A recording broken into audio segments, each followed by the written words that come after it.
a man with a record, and a label to go with it, next on Northstate Profile.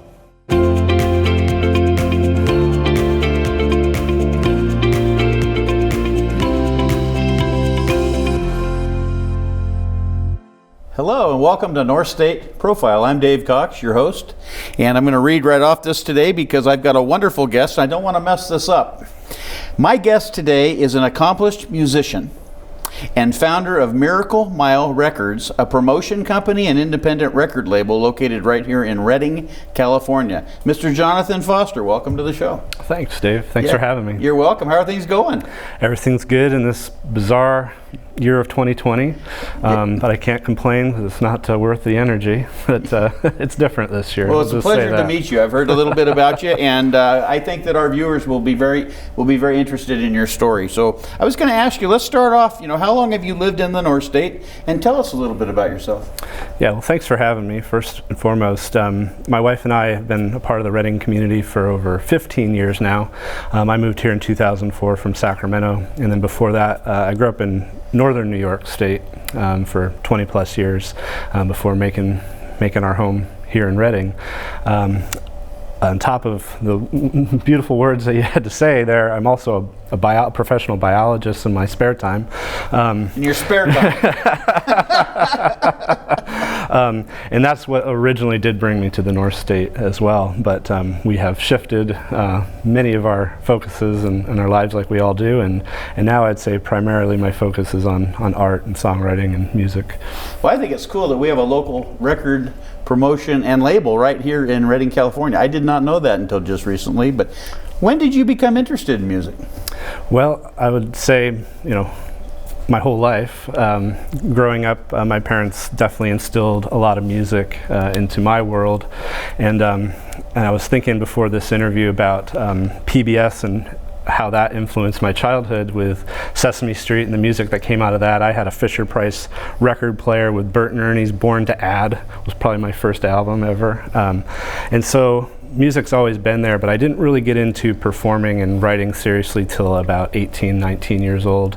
And then I put it down for my career for 8 years, and then have really reinvigorated the last 12 to 15 years into focusing on my craft and expanding into the promotion part of the world, specifically locally here with Miracle Mile Records. That's awesome. So if I were to ask you, how would you describe your artistic music style?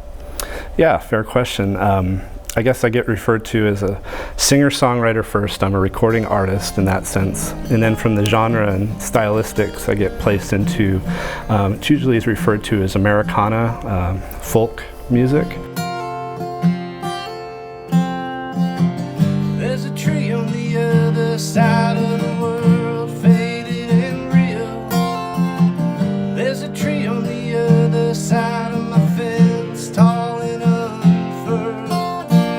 There's a tree on the other side of my mind, it's petrified. I will climb this tree, move through its branches. It's a broad range. So you might listen to one song for an artist and you might think, oh, that's a bluegrass guy, or that's a country guy. And so trying to fit things always into a certain genre is sometimes difficult. But I come from a rock and roll background, but you don't hear that, I would say, in my music. You're definitely going to hear more traces of roots rock, roots country, folk, and that kind of gets all encapsulated into that Americana label in my experience. Yeah, you'd shared with me in my office that you're an 80s guy, and 80s music guy, and I am too. And I think that we could probably defend a claim that arguably 80s music is some of the best music ever made.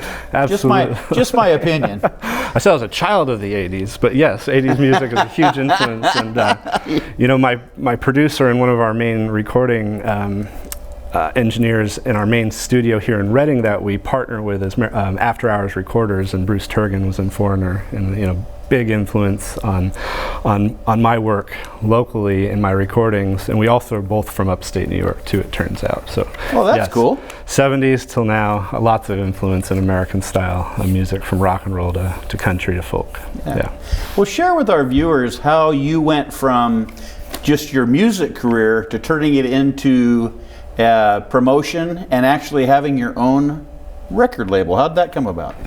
Yeah, good question. I would say first and foremost by necessity, essentially.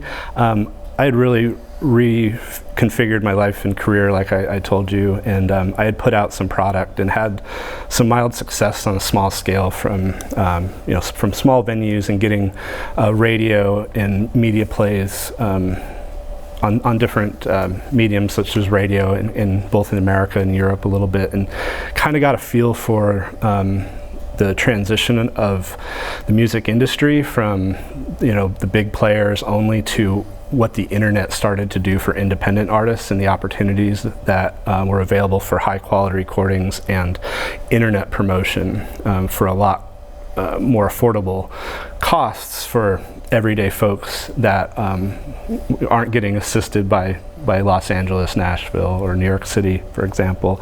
And so at that kind of advent of the change of the music world and how music was listened to and distributed, I thought, well, I feel like I need more opportunities locally, and there was definitely a niche for original content and singer-songwriters here. So I basically just wanted to create more opportunities for both myself and some of my favorite singer-songwriters here in the Reading area, and that's where it came out of. So, and I was pushed a little bit. I mentioned Bruce's name, After Hours Recorders. He was kind of a catalyst to, like, what do we need to do to help these songs get out to more ears, essentially, rather than when the recordings are done and it just goes into a vacuum and nobody really hears it because there's nobody helping get more people to listen to it. And so that was kind of the beginning of it, and has morphed into, I say we have two heads. We have the promotion side, which we work on live shows. We try to bring in outside acts. We team with and partner with different radio stations, nonprofits, and venues in the region to put on shows. And then the other side is the label part, where we've put out 14 independent full-length albums, working with independent artists in some shape or form to help them get to the finish line and get their songs heard. Excellent. That sounds really cool. Yeah. So you're an accomplished artist, and you have released albums in your own right. And I thought it would be fun for the show, for our viewers, if we shared one of your songs with them. And so we selected this one. It's a great song. I listened to it today, and at this time we're going to share the song "California Golden" by Mr. Jonathan Foster. Looking out at the half moon in this land of gold, understanding what's normal before I go. Oh, before I go. All my secrets are buried in these grains of soil, like kings in the forest, crowning my soul. Oh, please crown my soul. California golden, rushing me back home. California golden, hope I leave with some while I'm still young. Please forgive these mountains that curse where you come from. You believe the thieves, don't scorn me none. No, don't you scorn me none. California golden, rushing me back home. California golden, oh, by I leave with some while I'm still young.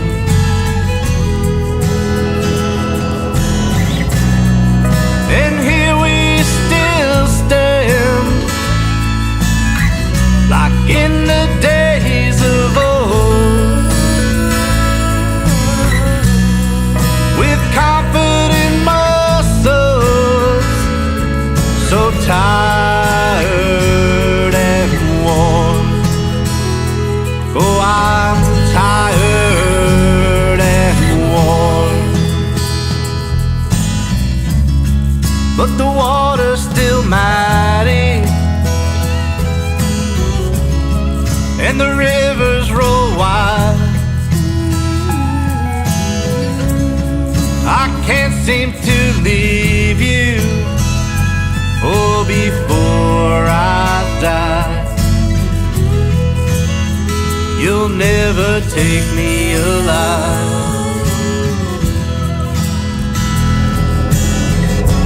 California golden,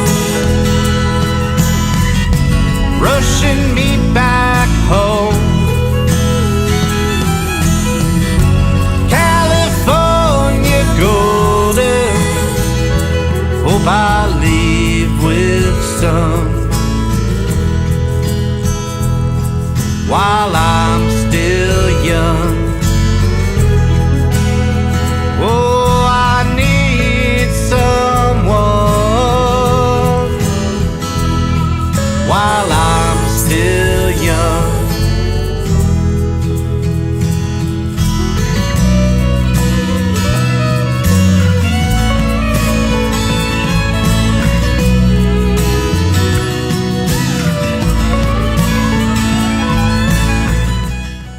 Bloody Mary, Sunday.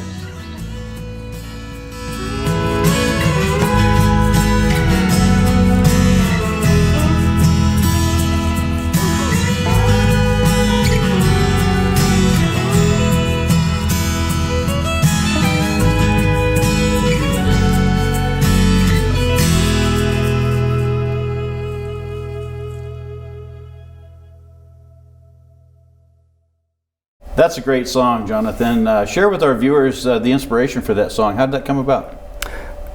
Yeah, California Golden. I mentioned before, I'm also a biologist. I do, my focus is mainly on aquatic resources and wildlife. And so I get to travel to some amazing areas around the state and the West Coast. And so this one came out of some studies I was doing on the Yuba River in Gold Country. And it's kind of mixed between working on lyrics in the past when I was in Half Moon Bay, doing field work as well. And I've always had this kind of an intrinsic idea, not being from here, learning about the expansion west, California gold rush, and all the beautiful natural resources that we have. And I've been trying for years to put it into this one homage song, if you will. And so that finally came out. And I'll give a little nod to the old program, the Fuel Housers may have had a little influence on the title as well. That was a great show, Fuel. That's absolutely awesome. Well, that was a beautiful, beautiful song. Thank you. Yeah, so appreciate that. You know, you wrote another song, and I don't remember the name of it right off, but it talked about the dam, the Shasta Dam. Can you talk a little bit about that with us? Yes. That song is entitled Reclamation Town, and I think I wrote that in 2017, a couple years ago, specifically for a songwriting contest from After 5 magazine, the Northstate paper. And the contest was about, I don't recall exactly the title, but they wanted something to do with Shasta Lake. And so that was a fun tune for me. I kind of tried to channel a little bit of history and what would Woody Guthrie think about, perhaps. And so it's just a pretty simple tale of the development of that area in the dam build. And it won that contest, and it's had a little bit of local, I guess, I don't know, admiration, I suppose. I don't know. It's felt good. And another thing to make me more connected and rooted in this area. But I always try to think of it from an outside perspective, because I'm not a native son here by any means. Right. But that's a fun one. It seems to get decent response when, Nice. when it's How many played. albums in all have you released? I have 4 studio albums, 4 full-length studio albums. I've also put out, for my own stuff, a full-length live album. And I do have a 7-inch vinyl record. It has 2 songs on it. It's my 40th birthday present to myself. Nice. So I've been putting out, and then I have, before more professional releases, I had a lot of demo work and full demo projects to get gigs, and when you hone your craft. But it's something that's been a part of me for a long time, and pretty proud of my work, I suppose. Nice. Now, you mentioned a little bit the gentleman from Foreigner, but I'm going to put you on the spot. If you had to select an artist that you've drawn the most inspiration for in style, or you've looked up to as a musician, who would that be? Yeah, good question. I think about this a lot. It's got to be Bob Dylan, first and foremost. But I have influence of all musical styles and tastes, and I grew up about an hour from the Canadian border, and so well-known artists like Robbie Robinson and the band, Neil Young, and maybe lesser known in America, but Gord Downie from the Tragically Hip, big influences when I was a teenager on different musical stylings. But I would say I have a large range of influence, but I think as far as American songwriters go, you kind of have to start with Bob Dylan. Got it. I think that's a good choice. Yeah, thanks. So tell me, what goes into the decision process when determining who to select for your promotion company and your label? Yeah, good question. So I like to say that Miracle Mile Records was developed as a collaboration idea for making things better in the community. So we're always looking for partnerships, and it's the same thing on the artists end. Miracle Mile Records isn't for everybody. We try to be all inclusive as much as possible, and we do blend genres and styles as much, and we try to have as much diversity in our shows as well. But at the end of the day, it's usually, is there a meeting point with what the artist is doing and wants to do, and is there a fit with what we can help and what we can't help with? And so it basically starts with a conversation. And we do have a small artist agreement and application process with a questionnaire. We feel each other out of like, what have you done, what are you doing, and what do you want to do? And then yeah, we listen. We listen to each other, and then we listen to the product and make decisions. We like to get involved early before product is done if we're going to release a project. And that's where also the promotion side comes in. Maybe we have a band that is doing rip-roaring stuff around town that just doesn't fit for having an album on the label, but we might be able to partner with them or team with them, on a show or a venue or work on some kind of video project, something like that. Yeah. That kind of leads into my next question. Let's say that there's someone out there who's very talented, and they've put a band or an individual artist, and they've put some songs together that they think might make an album, might make a good album. How does someone today get started in the music business? What do you do? Yeah, well, we have all these amazing free tools on the internet now, right? And so it all starts with, are you confident and comfortable with putting something out there, and whether it's a photograph or a song, that's the first big step, is having confidence in your product. And then the second is having the conversation.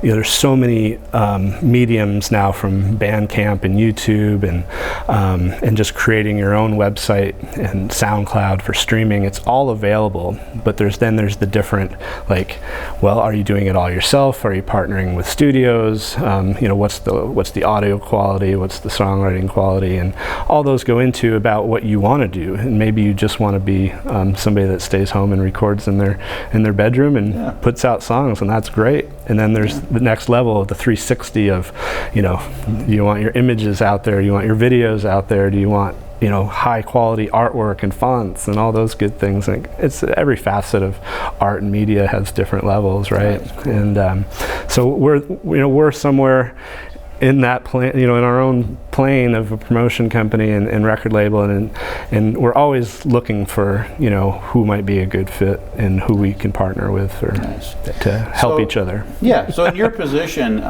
as a fellow artist yourself and an accomplished musician, is it tough when those times come where you might be approached and you're unable to provide or to work with someone either because it's not the genre or the type of music you're looking for, or quite honestly the level of talent isn't there? Mm-hmm. Yeah, I would say that's the most uncomfortable.